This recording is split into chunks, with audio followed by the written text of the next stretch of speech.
વહાલા મિત્રો, આજના આધુનિક જમાનામાં ઈશ્વરે આપણને બધાને જુદા જુદા તાલંતોની ભેટ આપી છે. જેમ કે બોલવાની કળા, મધુર અવાજ, ચિત્રકામ, વૃદ્ધોની સેવા, વાંચન કળા, લખવાની કળા, એક્ટિંગ વગેરે વગેરે. મિત્રો, આજે તમે આ કલાનો ઉપયોગ કોના માટે કરો છો? ઈશ્વર માટે કે મારા પોતાને માટે? આ વિશે વિચાર કરજો.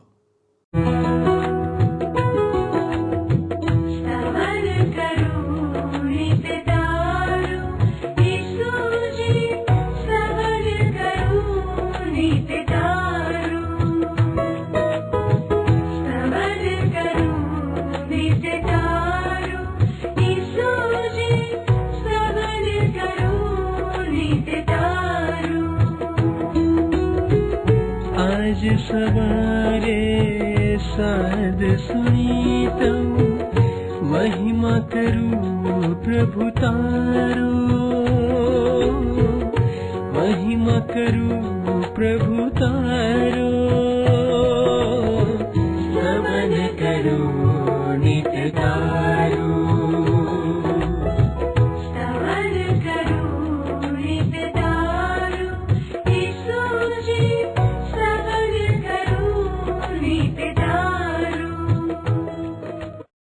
પ્રિય મિત્રો, સ્તવન કાર્યક્રમની આ બાઇબલ અભ્યાસ શ્રેણીમાં હું તમારું હૃદયપૂર્વક સ્વાગત કરું છું. ઈશ્વર દરેક વ્યક્તિ માટે સંપૂર્ણ યોજનાઓ બનાવે છે. જ્યારે આપણે આપણા સર્જનહાર ઈશ્વર સાથેના આપણા સંબંધને સુધારીએ છીએ ત્યારે તેઓ આપણને તેમના આશીર્વાદથી ભરી દે છે. મિત્રો, બાઇબલમાં યાકૂબ 1:17 અને 18 ઈશ્વરનું વચન જણાવે છે કે દરેક ઉત્તમ દાન અને દરેક સંપૂર્ણ દાન ઈશ્વર તરફથી આવે છે, જેથી આપણે તેમના ઉત્પન્ન કરેલાઓમાં પ્રથમ ફળ જેવા થઈએ. જો આપણે ઈશ્વર સાથેના આપણા સંબંધને સુધારીશું તો તેઓ આપણને તેમના આધ્યાત્મિક કૃપાદાનોથી ભરપૂર કરી દેશે. વાલાઓ, બાઇબલ ખૂબ જ સ્પષ્ટ છે કે જે કોઈ પ્રભુ ઈસુને ઉદ્ધારકર્તા તરીકે સ્વીકારે છે તેને આધ્યાત્મિક ભેટો મળે છે. આપણે તેને ઓળખવાની અને એકબીજાને ઉન્નત કરવા માટે તેનો ઉપયોગ કરવાની જરૂર છે. વાલા દર્શક મિત્રો, આજે આપણે કોરિન્થીયોનો પહેલો પત્ર તેનો 12મો અધ્યાય તેની 1 થી 12 કલમોનો અભ્યાસ કરીશું. તે ખ્રિસ્તના શરીરમાં રહેલી વિવિધતામાં એકતાને સુંદર રીતે દર્શાવે છે અને ઈશ્વરે આપણને મહાન આત્મિક કૃપાદાનો આપેલા છે તેના વિશે માહિતી આપે છે. તે દરેક વિશ્વાસીના મહત્વ અને સમાજમાં તેમના અનન્ય યોગદાન પર ભાર મૂકે છે. આપણા કૃપાદાનો આપણને યાદ અપાવે છે કે ખ્રિસ્તના શરીરમાં આપણા બધાનું સ્થાન અને હેતુ રહેલા છે.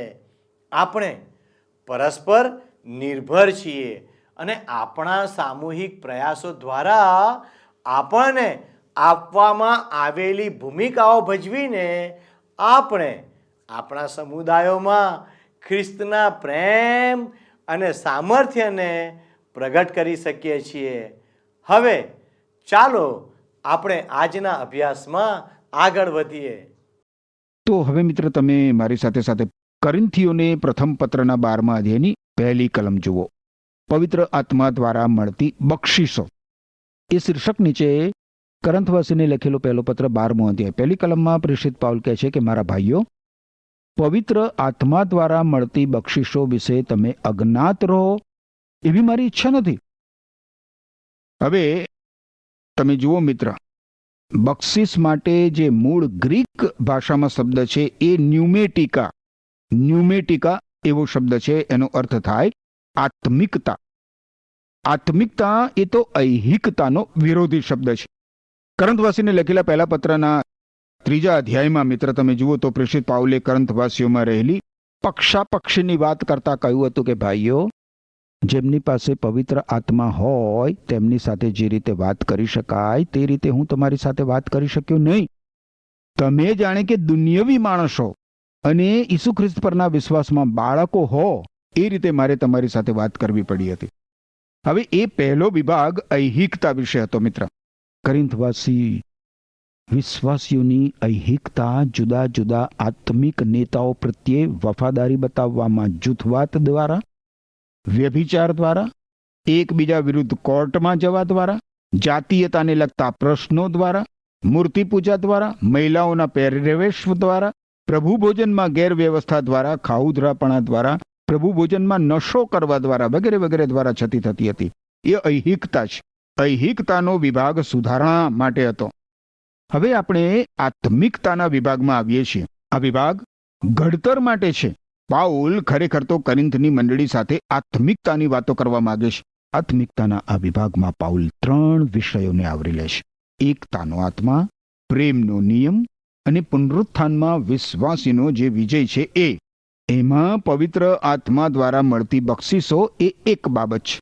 હવે બીજી કલમ જુઓ, ત્યાં પાઉલ કહે છે કે તમે જાણો છો કે તમે જ્યારે વિધર્મી હતા ત્યારે નિર્જીવ મૂર્તિઓ તમને કાબૂમાં રાખતી હતી અને તમને આડે માર્ગે દોરી જતી હતી. મૂર્તિઓ અવાજ વગરની હતી, મૂંગી. પાઉલ અગાઉ કહી ગયો છે મિત્ર કે મૂર્તિ કંઈ જ નથી, પરંતુ દુઃખની વાત છે કે બધા આ હકીકત સમજતા નથી. તમે બાઇબલમાં જૂના કરારના વિભાગમાં જુઓ, ગીત શાસ્ત્રનું પુસ્તક એના 115મા અધ્યાયમાં 5 થી 8 કલમો જુઓ તો ત્યાં લખવામાં આવ્યું છે કે તેઓને મોઢા છે પણ તેઓ બોલતી નથી, તેઓને આંખો છે પણ તેઓ દેખતી નથી, તેઓને કાન છે પણ સાંભળતી નથી, નાક છે પણ સૂંઘતી નથી, તેઓનો હાથ છે પણ તેમનો ઉપયોગ કરી શકતી નથી, તેઓને પગ છે પણ તેઓ ચાલી શકતી નથી, વળી તેઓ પોતાના ગળામાંથી અવાજ કાઢતી નથી. તેઓના બનાવનારા અને તેઓના પર ભરોસો રાખનારા સર્વ તેઓના જેવા થશે. અને એ પછી બાઇબલમાં જૂના કરારના વિભાગમાં જ મિત્ર તમે જુઓ તો હબાકુકનું પુસ્તક છે, એના 2 અધ્યાયની 18 અને 19મી કલમમાં નોંધવામાં આવ્યું છે કે મૂર્તિકારે મૂર્તિ ઘડી છે. તે ઘડેલી મૂર્તિથી તેને શો લાભ થાય છે? ઢાળેલી મૂર્તિ જે જુઠ્ઠાણાનો શિક્ષક છે તેથી શો લાભ થાય છે? કે તેનો કરતા પોતાના કામ પર ભરોસો રાખીને મૂંગા પૂતળા બનાવે છે? જે જન લાકડાને કહે છે કે જાગ તથા મૂંગા પથ્થરને કહે છે કે ઉઠ, તેને અફસોસ. એ શું શીખવી શકે? જુઓ, તે તો સોના રૂપુથી મઢેલું છે ને તેની અંદર શ્વાસ બિલકુલ નથી. નોંધપાત્ર બાબત એ છે મિત્ર કે પાઉલ કરિન્થીઓને ઈશ્વર જે બક્ષિસ આપે છે એ વિશે જણાવવાનો છે, અને એટલે એ તેઓને યાદ અપાવે છે કે અગાઉ તેઓ નિર્જીવ મૂર્તિઓ વડે કેટલા આડે માર્ગે દોરવાતા હતા. હવે 3જી કલમ તમે જુઓ, કરંથવાસીને લખેલો પહેલો પત્ર 12મો અધ્યાય 3જી કલમમાં પ્રેષિત પાઉલ કહે છે કે જે કોઈ ઈશ્વરના આત્માથી દોરાય છે તે ઈસુ શાપિત થાવ એવું કહી શકતો જ નથી, તેમજ પવિત્ર આત્માની દોરવણી વગર ઈસુ પ્રભુ છે એવી કબૂલાત પણ કોઈ કરી શકતું નથી. અહીં મિત્ર એક મહાન સત્ય પ્રગટ કરવામાં આવ્યું છે. વિશ્વાસીના જીવનમાંની સર્વોચ્ચ બાબત ઈસુ ખ્રિસ્તનું પ્રભુત્વ, ઈસુ ખ્રિસ્તનું સ્વામિત્વ. જે કોઈ ઈશ્વરના આત્માથી દોરાય છે તે ઈસુ શાપિત થાવ એવું કહી શકતો જ નથી. ઈશ્વરના આત્મા દ્વારા પ્રભુ ઈસુ ખ્રિસ્તને તમે ઉતારી પાડી શકો નહીં. પવિત્ર આત્માની દોરવણી વગર તમે ઈસુ પ્રભુ છે એવું કબૂલી પણ શકો નહીં. ઓહો, આપણે તો પ્રભુ શબ્દ બોલીએ તો છીએ, ઉચ્ચારી તો શકીએ છીએ, પરંતુ યાદ રાખો મિત્ર, પ્રભુ ઈસુ ખ્રિસ્તે પોતે માથ્થી અનુસાર શુભ સંદેશના 7મા અધ્યાયની 21 થી 23 કલમોમાં શું કહ્યું છે જુઓ. કે છે, જે કોઈ મને પ્રભુ પ્રભુ કહીને પોકારે છે તે દરેક આકાશના રાજમાં પ્રવેશ કરશે તેવું નથી, પણ જે કોઈ મારા આકાશમાંના ઈશ્વર પિતાની ઈચ્છાને અનુસરે છે તેવો જ પ્રવેશ કરશે.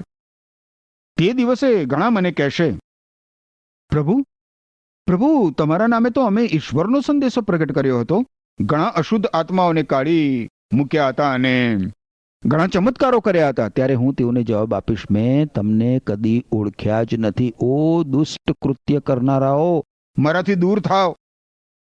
એટલે પ્રભુ કહે છે કે જે કોઈ મને પ્રભુ પ્રભુ કહીને પોકારે છે તે દરેક આકાશના રાજમાં પ્રવેશ કરશે એવું નથી, પણ જે કોઈ મારા આકાશમાંના ઈશ્વર પિતાની ઈચ્છાને અનુસરે છે તેવો જ પ્રવેશ કરશે. આવું શા માટે થશે? એટલા માટે કે આવા લોકોની કબૂલાત ઉપર છલ્લી હોય છે.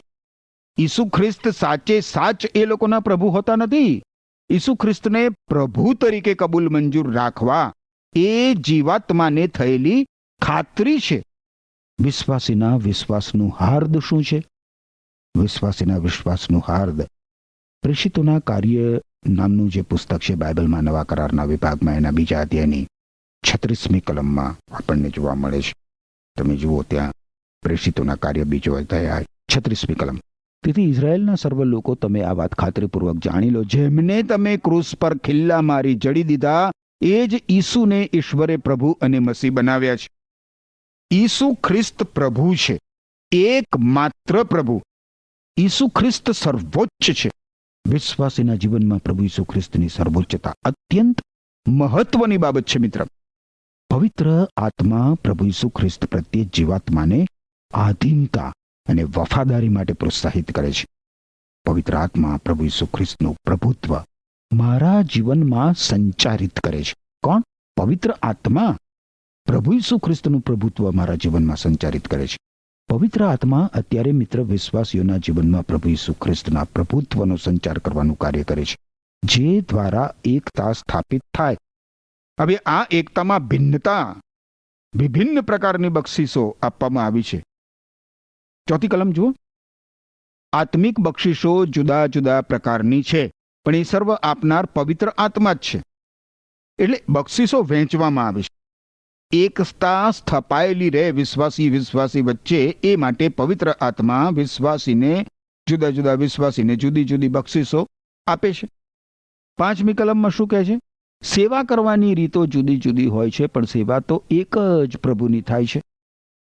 એટલે સેવાના પ્રકારો ભિન્ન હોય, પણ જેની સેવા કરવાની છે એ તો પ્રભુ ઈસુ ખ્રિસ્ત છે, એક જ પ્રભુ છે. તમને કઈ બક્ષિસ મળી છે એથી કશો ફેર નથી પડતો, કારણ કે તમને મળેલી બક્ષિસનો ઉપયોગ પ્રભુ ઈસુ ખ્રિસ્ત કરે છે પોતાના મહિમાને માટે. 6ઠ્ઠી કલમ શું કહે છે? કાર્ય કરવાની આવડત જુદી જુદી હોય છે, પણ એ જ ઈશ્વર દરેકને કાર્ય કરવા માટે આવડત આપે છે. કાર્ય કરવાની આવડત જુદી જુદી હોય, પરંતુ એક જ ઈશ્વર સર્વમાં કાર્ય કરે છે.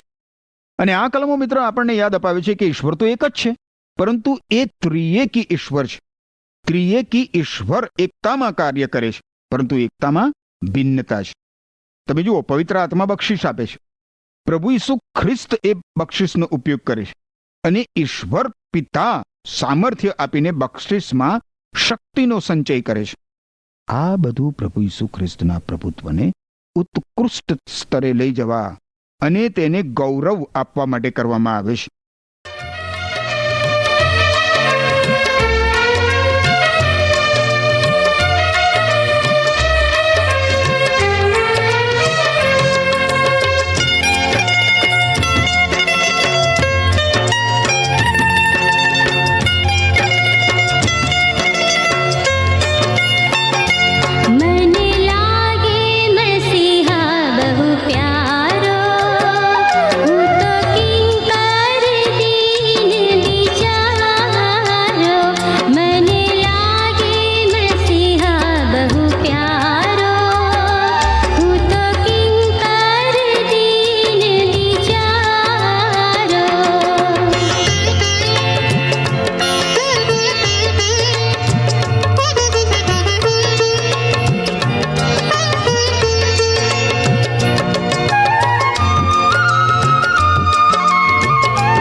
સાતમી કલમમાં પ્રેષિત પાઉલ કહે છે કે સૌનું ભલું થાય માટે દરેક બાબતમાં કોઈને કોઈ રીતે આત્માની દોરવણી મળે છે.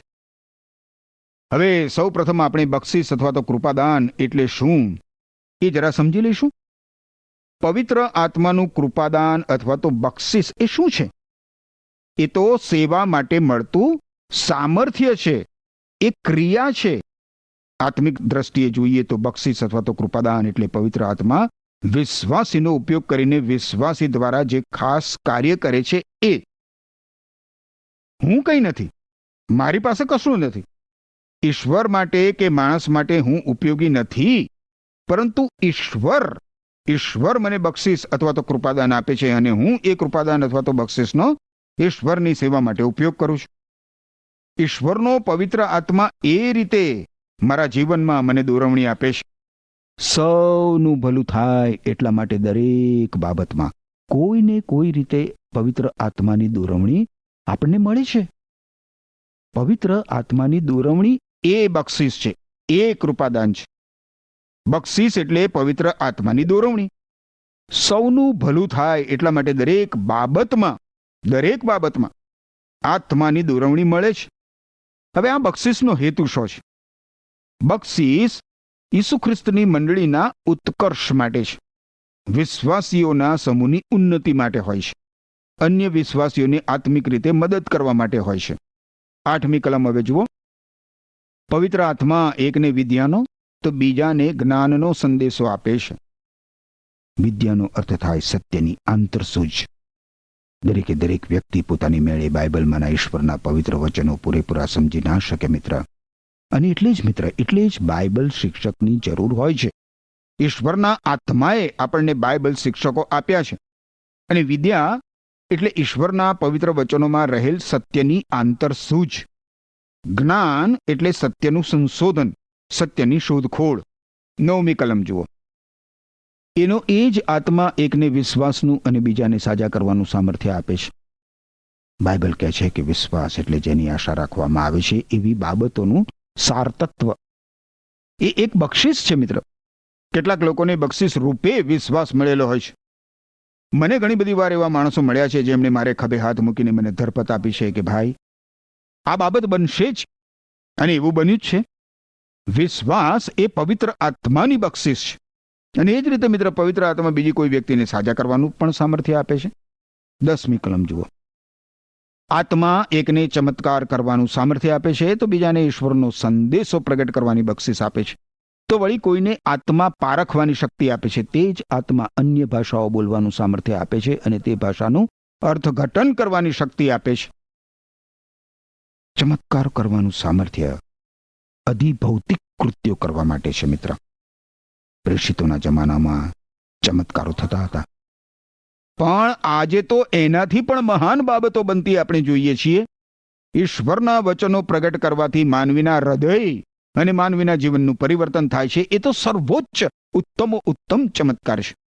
હવે ઈશ્વરનો સંદેશો પ્રગટ કરવો એટલે પ્રભુ ઈસુ ખ્રિસ્તની ઈચ્છા ઘોષિત કરવી, ઈશ્વરનો સંદેશ આપવો. આજે ઈશ્વરના પવિત્ર વચનો પ્રગટ કરનાર માણસોની કેટલી બધી જરૂર વર્તાય છે. એ પછી તમે જુઓ 10મી કલમ પ્રમાણે આત્મા પારખવાની શક્તિ સાચા ખોટા વચ્ચેનો તફાવત સમજવાનું સામર્થ્ય દર્શાવે છે. હું ઘણીવાર લોકોથી છેતરાઉં છું મિત્ર. હું લોકો ઉપર ભરોસો મૂકી દઉં છું.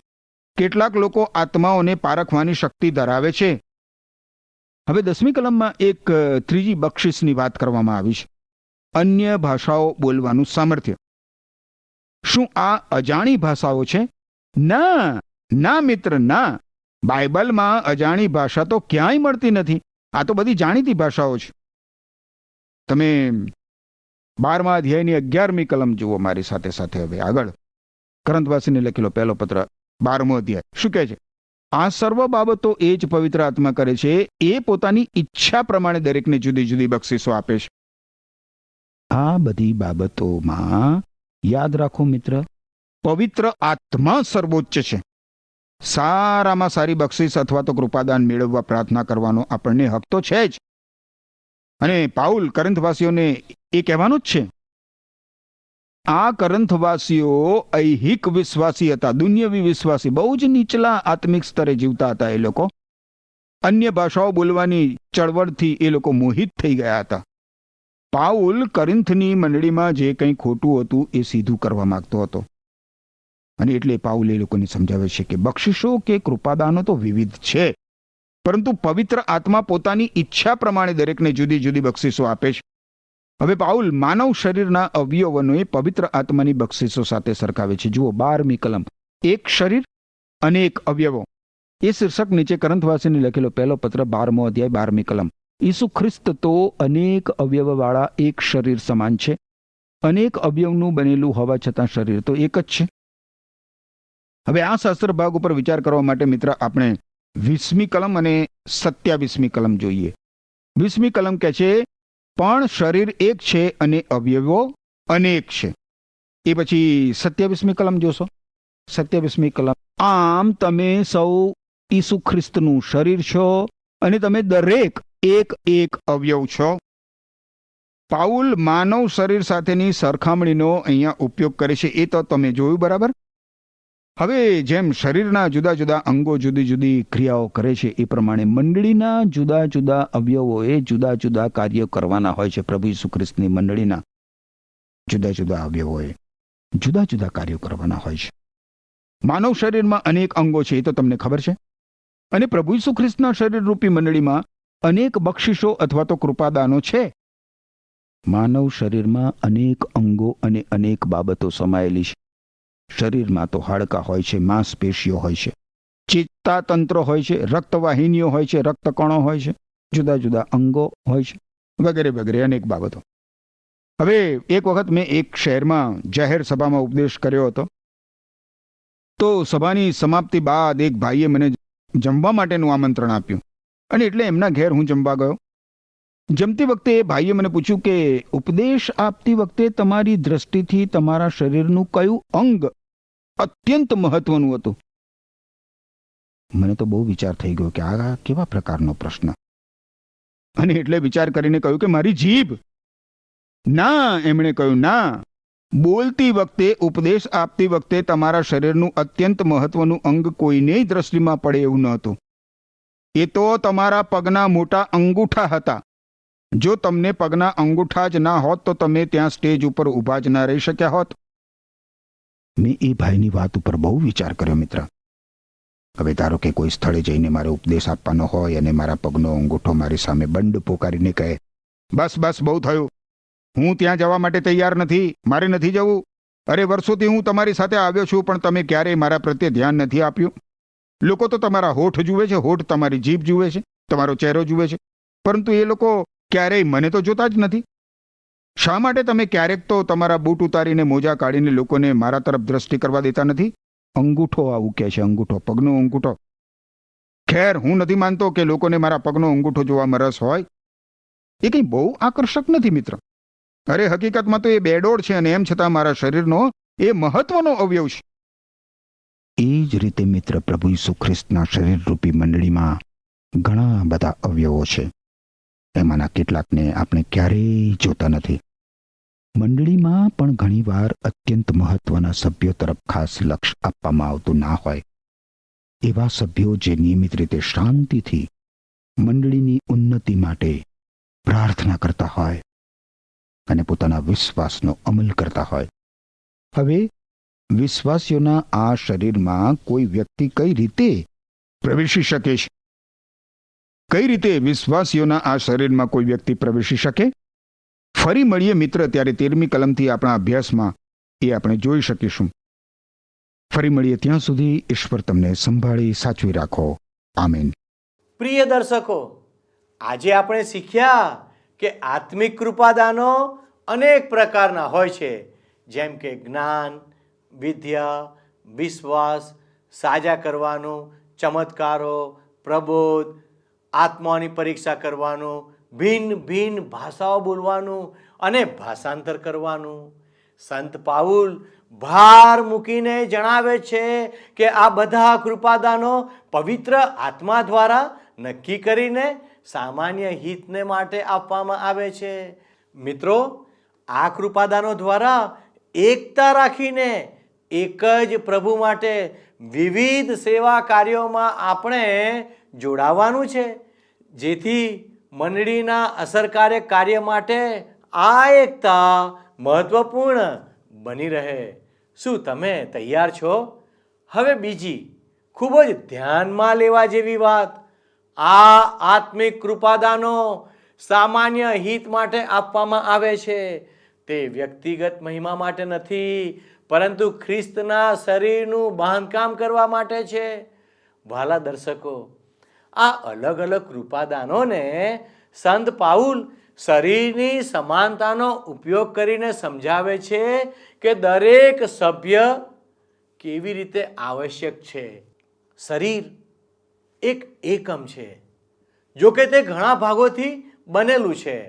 કોઈ પણ ભાગ બીજા ભાગને કહી શકતો નથી કે મને તારી જરૂર નથી. ખરું ને મિત્રો? તો આપણે પણ બીજાને મળેલા કૃપાદાનોની જરૂર નથી એમ કહી શકીએ નહીં. દરેકે સાથે મળીને ઈશ્વરના કાર્યો કરવાના છે. તો મિત્રો, ઈશ્વરે તમને આપેલી આત્મિક ભેટ અથવા આત્મિક કૃપાદાનોને સમજવા અને ઓળખવાનો પ્રયાસ કરો. ખ્રિસ્તના શરીરના બાંધકામ માટે તમારી ભૂમિકાને સમજવા માટે પ્રાર્થનામાં જોડાઓ અને પરિપક્વ વિશ્વાસીઓ પાસેથી સલાહ લો. ભલા દર્શક મિત્રો, તમારા આત્મિક દાનોનો ઉપયોગ અન્યોની સેવા કરવા અને મંડળીના સામાન્ય હિતમાં યોગદાન આપવા માટે કરો. તેમાંથી વ્યક્તિગત લાભ અથવા દરજ્જો મેળવવાનું ટાળો. દરેક સભ્યના યોગદાનનું મૂલ્યાંકન કરીને અને સંવાદિતા અને સહકારને પ્રોત્સાહન આપીને મંડળીમાં એકતા માટે કામ કરો. ઈશ્વરે તમને સોંપેલી ભૂમિકા કે સેવાથી સંતુષ્ટ રહો અને તે સેવા કે ભૂમિકાને વિશ્વાસપૂર્વક પૂર્ણ કરો. મિત્રો, આજે તમે નક્કી કરો કે તમને ઈશ્વરે કયું કૃપાદાન આપ્યું છે. શું તમે તેનો ઉપયોગ પ્રભુના રાજ્યની વૃદ્ધિ માટે કરો છો? આ બાબત સમજવા ઈશ્વર તમને મદદ કરે. આવો આપણે પ્રાર્થના કરીએ. વાલા પ્રભુજી, તમે અમને મદદ કરો કે તમે અમને જે કૃપાદાનો આપ્યા છે તે કૃપાદાનો અમે સમજીને પારખીને તમારી સેવાને માટે તેનો ઉપયોગ કરનારા બાળકો બનીએ. પવિત્ર દેવ, તમારી કૃપા અમારા માટે દરરોજ નવી કરો. અમારી આ પ્રાર્થના ઈસુના નામમાં માગીએ છીએ. આમેન. વહાલા દર્શક મિત્રો, મને ખાતરી છે કે આજનું અમારું આ પ્રસારણ આપને માટે લાભદાયી બન્યું હશે. જો લાભદાયી બન્યું છે તો અમને એક મિસ કોલ જરૂરથી કરશો. વહાલા દર્શકો, અમે આપના ફોનની રાહ જોઈ રહ્યા છીએ. ઈશ્વર આપને સહાય કરો. આમેન.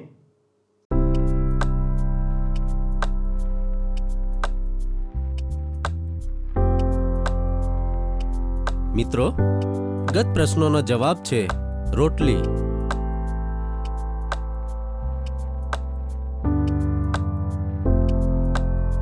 આજનો પ્રશ્ન છે આત્મિક બક્ષિસો આપનાર કોણ છે?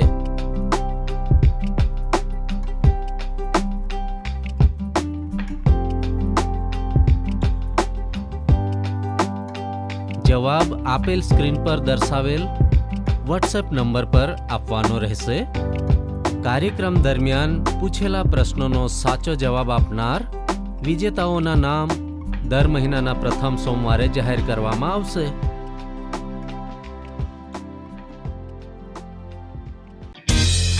શું તમને આ કાર્યક્રમ ગમ્યો? અત્યારે જ અમને મિસ કોલ કરો.